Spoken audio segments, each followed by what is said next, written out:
Bonjour, je suis Candide Narot, je suis responsable du master économie-gestion des organisations. Vous souhaitez devenir professeur d'économie-gestion? Eh bien, voici quelques informations sur notre formation que vous devez connaître pour réaliser votre projet professionnel. Tout d'abord, quelques éléments de contextualisation. La formation des enseignants a été créée en 2010 à la suite de la loi dite de masterisation. Aujourd'hui, notre formation intègre la dernière réforme de la formation des enseignants qui se mettra en place à la rentrée donc, de 2021. Cette formation, elle est pilotée par l'INSPE Languedoc-Roussillon, c'est-à-dire l'Institut national supérieur du professorat et de l'éducation, et par la faculté d'éducation de Montpellier. C'est un master MEF, ça signifie que c'est un métier, il s'agit des métiers de l'enseignement, de l'éducation et de la formation. Second degré, cela signifie qu'on forme des enseignants qui vont aller exercer leur mission dans des lycées et non des collèges. Et le domaine, les disciplines qui seront abordées sont à la fois euh, en sciences de gestion et en sciences humaines. Notre parcours, notre formation prépare à 5 concours externes, donc 3 en CAPET, donc ça signifie qu'on peut exercer donc, dans la filière technologique, 2 en PLP pour la filière professionnelle. Les candidats pourront à minima passer 2 concours, mais j'y reviens ultérieurement. Concernant les capacités d'accueil, on recrute donc en ME1 40 étudiants sur la base d'un dossier, donc lettre de motivation, CV, relevé de notes, mais également donc un entretien de motivation. Évidemment, pour suivre cette formation, il faut s'inscrire puisqu'on n'a pas de statut d'auditeur libre. Alors, quels sont les débouchés professionnels de ce parcours de formation, de ce master? Évidemment, tout d'abord, devenir professeur d'économie-gestion. Ça signifie quoi? Ça signifie que vous enseignerez, excusez-moi, dans des lycées publics majoritairement, mais ça, on peut aussi, et ça n'exclut pas, d'enseigner dans des établissements privés sous contrat ou dans des établissements privés tout court, ou également dans des établissements consulaires du type CCI ou CFA, par exemple. On enseigne quoi? On enseigne le droit, on enseigne l'économie, le management, les sciences de gestion et le numérique. Concernant notre formation, nous ne formons qu'à 3 options, donc la gestion des ressources humaines, la comptabilité finance et le marketing. Si on réussit donc le CAPET, donc cela signifie qu'on va enseigner dans un lycée général et technologique, dans les séries STMG, Sciences et technologies du management et de la gestion, qui ont été, donc c'est une série qui a été réformée plusieurs fois, et ou dans les séries post-bac, dit donc section de technicien supérieur. Il s'agit ici de BTS tertiaires, donc des BTS en GRH, des BTS en comptabilité finance ou des BTS en marketing.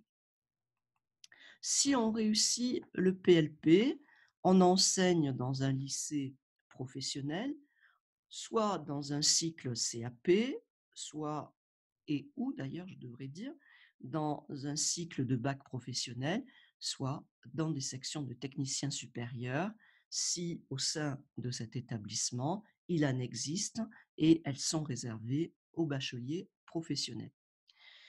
Il est évident que les étudiants peuvent réussir les 2 concours, auquel cas ensuite ils auront des choix à réaliser pour la rentrée de septembre.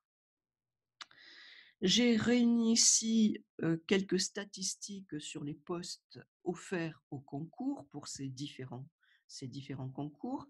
Donc, les sessions que j'ai recensées sont de 2018 à 2021. Donc on voit, globalement que les postes offerts au concours se sont stabilisés. Pour, l'option communication, organisation et GRH, pour cette année, donc, pour enfin la session de 2021, il y a 87 postes. Pour la comptabilité, l'option comptabilité finance, 80 postes. Pour l'option marketing, 90 postes. Pour le PLP, l'option gestion et administration, qui est un concours qui est en voie d'être réformé, 25 postes. Et pour l'option commerce-vente, 115 postes.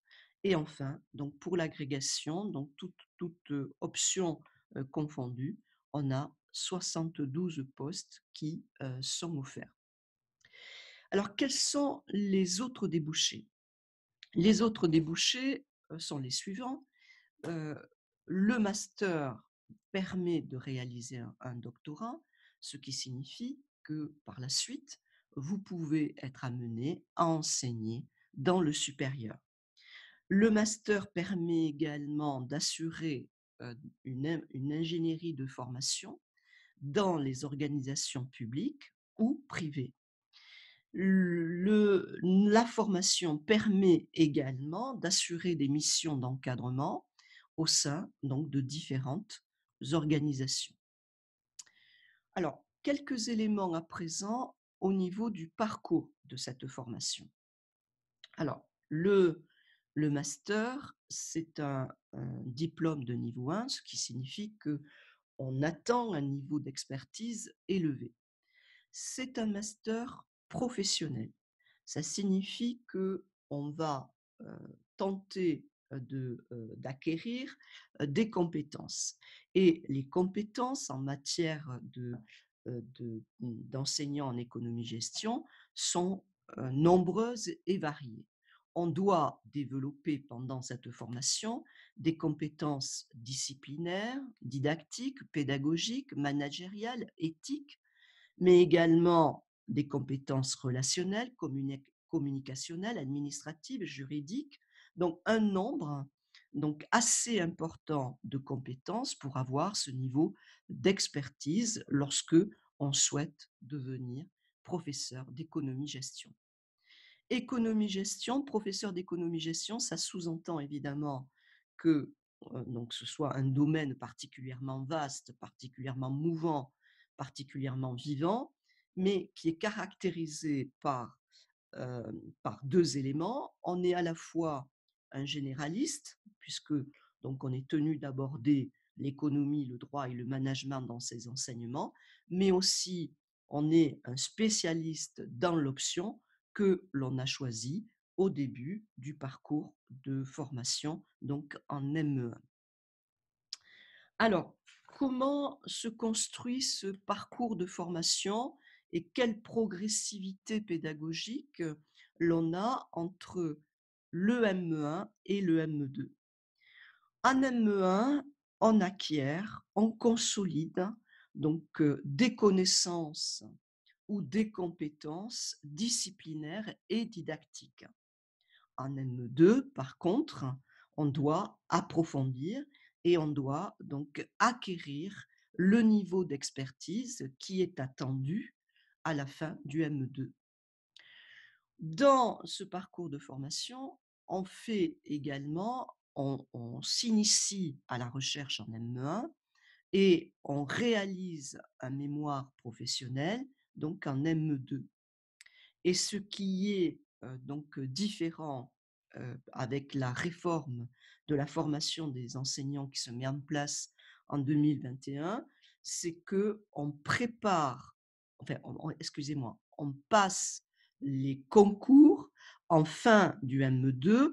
En fait, on passe les écrits en mars, on passe les oraux en juin, mais on s'y prépare évidemment sur les 2 années de master. La structuration des unités, d'enseignement. Donc quels sont les différents blocs? Il y en a 6. On a d'abord des UE, disciplinaires, hein. Donc il s'agit évidemment, des, connaissances, en économie, en droit, en management, en sciences de gestion et en numérique, que l'enseignant d'économie-gestion devra maîtriser pour pouvoir être un bon pédagogue devant, les élèves. On a ensuite, des UE, de didactique et de stage. En fait, ce sont des UE de découverte et de maîtrise des fondamentaux du métier d'enseignant.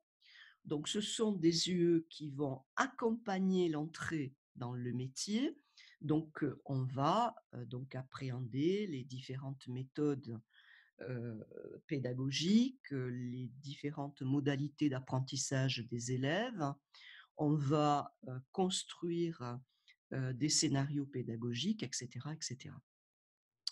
On a enfin une UE de culture commune et de pédagogie générale qui est une UE, transversale.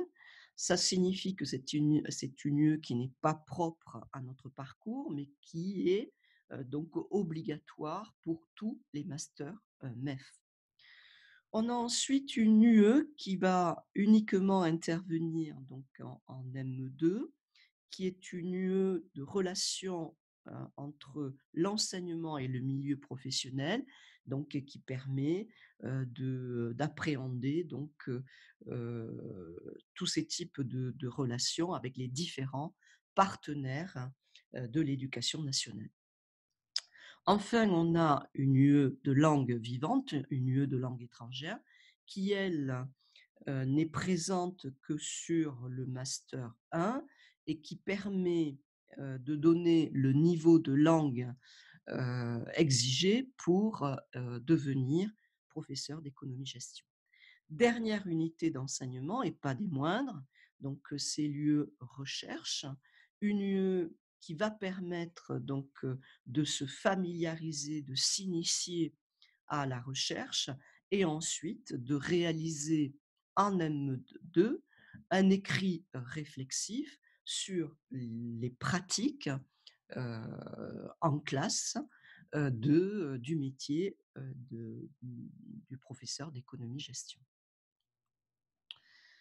Pour accéder à la formation, donc prioritairement, ce sont des étudiants ou des professionnels, qui peuvent justifier d'un diplôme de niveau L3, c'est-à-dire d'une licence.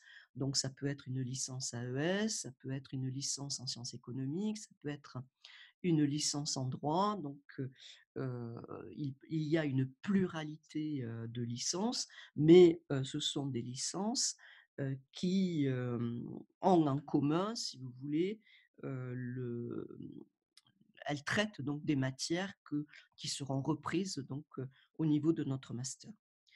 On recrute également des professeurs contractuels, des professeurs, vacataires, de l'enseignement supérieur ou donc les professeurs contractuels de l'enseignement secondaire, mais également des professionnels issus, de l'entreprise, dans les 2 cas pouvant justifier donc d'un niveau, de licence.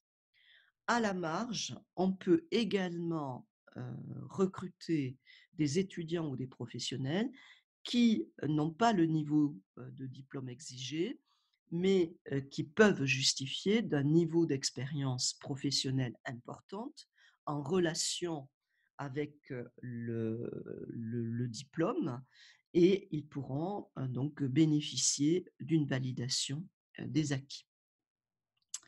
Alors, quelles sont, les épreuves préparées, dans ce parcours dans quelles sont les épreuves du concours, préparées dans ce parcours de formation? On a donc, 5 concours CAPET et ce sont des CAPET externes.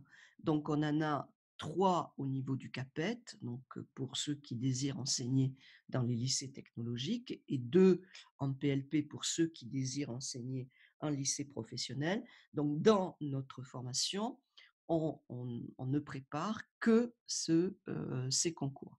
Donc, c'est des concours CAPET, par exemple, en communication, organisation, GRH, comptabilité, finance, option marketing. Et pour le PLP, c'est gestion et administration, commerce, vente. Dans les 2 cas, donc en fin du ME2, le candidat pourra choisir, l'étudiant peut choisir s'il passe un concours dans l'enseignement public ou dans l'enseignement privé, puisque les épreuves sont, strictement identiques. Donc quelles sont ces épreuves pour, le CAPET et pour le PLP? Elles sont sensiblement, les mêmes. On a 2 épreuves d'admissibilité et 2 épreuves d'admission. Concernant les épreuves d'admissibilité pour le CAPET, on a une série de questions en droit, en économie et en management. Donc c'est une épreuve qui dure 5 heures et qui est coefficientée 2. On a pour la deuxième épreuve d'admissibilité, on doit produire une séquence pédagogique à partir d'un dossier documentaire qui est fourni par le jury. C'est une épreuve qui dure 5 heures et qui est coefficientée 2. Enfin, on a 2 épreuves d'admission, 2 épreuves orales, une épreuve de leçon qui consiste donc à analyser et à construire une ressource pédagogique. Donc le temps de passage de cette épreuve est d'1 heure et elle est coefficientée 5. Et enfin, on a une deuxième épreuve d'admissibilité qui consiste donc en un entretien avec le jury. L'objectif de cette épreuve est d'appréhender le projet professionnel du candidat et son souhait de devenir professeur d'économie-gestion. Pour le PLP, donc on retrouve à l'identique les mêmes épreuves, sauf pour la première épreuve d'admissibilité, qui est une épreuve d'étude de cas. Ça signifie donc une épreuve où on est amené à analyser, à proposer des solutions à partir d'une organisation, d'un cas organisationnel, d'un contexte organisationnel et managériel. Dernier point que je vais examiner, c'est comment s'organise cette formation au niveau de la scolarité, au niveau de l'équipe pédagogique, au niveau du stage et au niveau des semaines de formation. Donc tout d'abord au niveau de la scolarité, le statut qui vous est offert, donc il y en a 2, soit vous pouvez être un étudiant en formation initiale, soit on peut être un étudiant en formation continue. Évidemment, l'assiduité est exigée aussi bien au niveau des cours qu'au niveau des stages du ME1 et du ME2. Cependant, pour les étudiants qui ont une activité professionnelle et qui pourront évidemment justifier, on peut leur accorder une dispense d'assiduité. Ça signifie qu'ils peuvent ne pas être toujours présents aux séances, mais ils auront évidemment l'obligation de passer les évaluations. La formation commence début septembre et se termine fin juin. Concernant l'équipe pédagogique, alors c'est une équipe plurielle, variée, c'est ce qui en fait sa force. On a des enseignants de l'enseignement supérieur, on a des enseignants-chercheurs, on a des enseignants en temps partagé du second degré, ce qui signifie qu'on a des enseignants qui sont à moitié dans leur établissement d'exercice et à moitié à la faculté d'éducation. On a des professeurs formateurs académiques, donc ça signifie des enseignants qui sont certifiés PFA, qui interviennent dans les différentes UE de notre master, mais ils s'assurent également des relations avec les tuteurs terrain pour tout ce qui concerne donc la gestion des stages. Enfin, à cette équipe pédagogique se rajoutent des inspecteurs référents. Donc, on a Laurence Rémaux pour le CAPET et on a Christian Sarboni pour le PLP, puisque notre formation permet de préparer ces deux types de concours. L'organisation pédagogique est la suivante. Tout le long de la formation, on a deux natures de séances différentes. On a les séances donc en commun, c'est-à-dire en promotion complète, lorsque donc on aborde l'économie, le droit, le management, le numérique, et on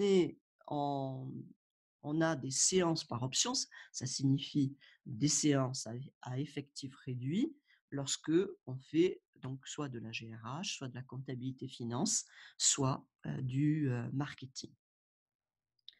Concernant les stages, alors on a les stages en ME1 et on a les stages en ME2. Les stages en ME1, ce sont ce qu'on appelle les stages d'observation et de pratique accompagnée, des stages SOPA, qui se déroulent sur 2 périodes de 3 semaines, donc 3 semaines au premier semestre et 3 semaines au second semestre. Ces stages ont pour objectif de découvrir les différentes facettes du métier d'enseignant d'économie et de gestion, mais également, surtout, notamment au niveau de la deuxième période, de commencer à pratiquer et de se confronter donc à un groupe classe. En master 2, donc on a 3 stages, donc c'est au choix, c'est l'étudiant qui va choisir soit un stage en responsabilité, soit un stage en pratique accompagnée, soit un stage hors éducation nationale. Pour le stage en responsabilité, ça signifie que l'étudiant va prendre en main des classes de septembre à juin à raison de 6 heures semaine.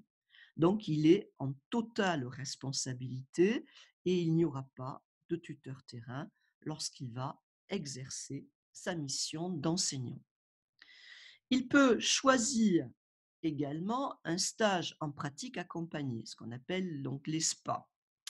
Ce stage en pratique accompagnée, ça signifie que c'est un stage où on n'est pas en totale responsabilité, puisque lorsqu'on va pratiquer, lorsqu'on va réaliser ces enseignements, ces apprentissages, on sera forcément accompagné, encadré par un tuteur terrain.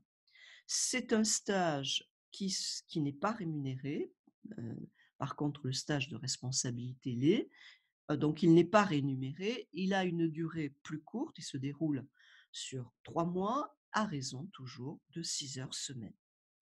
Enfin, on a un stage hors éducation nationale. Donc, c'est un choix que peut réaliser aussi l'étudiant. C'est un stage qui n'est pas rémunéré, un stage donc là également plus court que le stage de responsabilité, puisqu'il se déroule sur 3 mois à raison aussi de 6 heures semaine, mais il se déroule dans des établissements qui ne sont pas des lycées d'enseignement. Donc ça peut être un milieu carcéral, ça peut être un milieu associatif. L'objectif, c'est qu'on puisse exercer des missions d'enseignement dans des structures qui sont différentes donc de celles proposées par l'éducation nationale. Enfin, la semaine, comment s'organise la semaine de formation? Donc, c'est une semaine, on travaille du lundi au vendredi. Donc, on a des séances en promotion complète le lundi, le mardi et le vendredi. Donc, le lundi, on aborde donc le droit, l'économie, le management. Le vendredi matin, c'est souvent la recherche. Et donc, l'après-midi, c'est lieu transversale, donc cette culture commune qui est réalisée avec l'ensemble des master MEF. Ensuite, on a donc le jeudi, c'est, la journée qui est en effectif réduit puisque, c'est là que l'on examine, que l'on aborde, que l'on traite les sciences de gestion, donc soit en GRH, soit en comptabilité finance, soit en marketing. Le mercredi matin est réservé aux enseignements de langue, notamment en ME1, puisque c'est une UE qui disparaît en ME2. Et ensuite, donc, le mercredi, donc soit uniquement l'après-midi si on est en ME1, mais évidemment, si on est en ME2, ça sera toute la journée.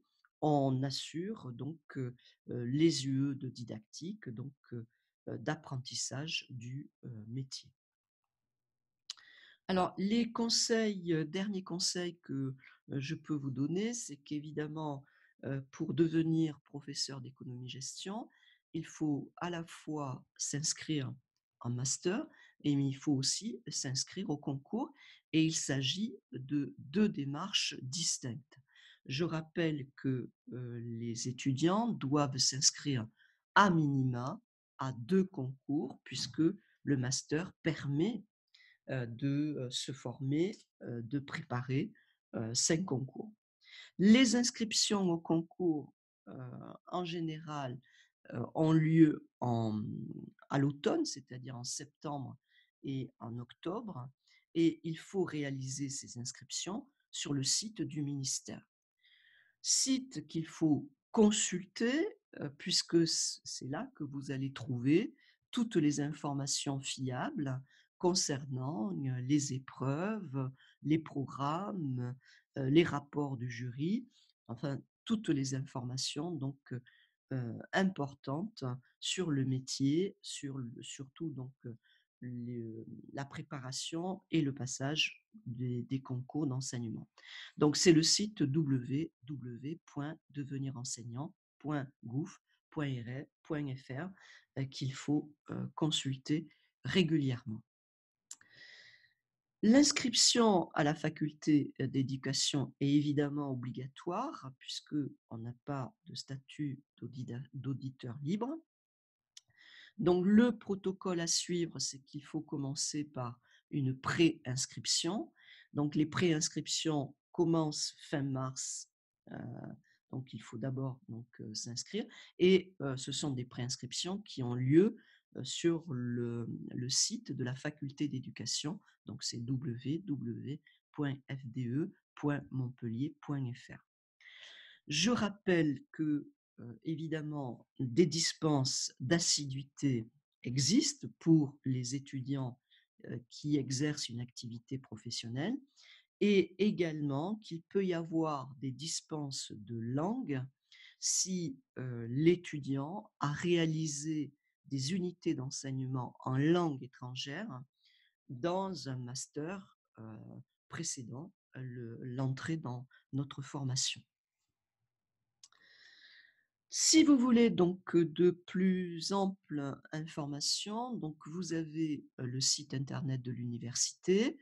Vous pouvez vous adresser également à la faculté d'éducation et évidemment, je me ferai un plaisir de répondre à toutes vos interrogations. Vous pouvez me poser donc vos questions à l'adresse suivante: candide.naro@umontpellier.fr. Je vous remercie pour votre écoute et j'espère vous retrouver très rapidement.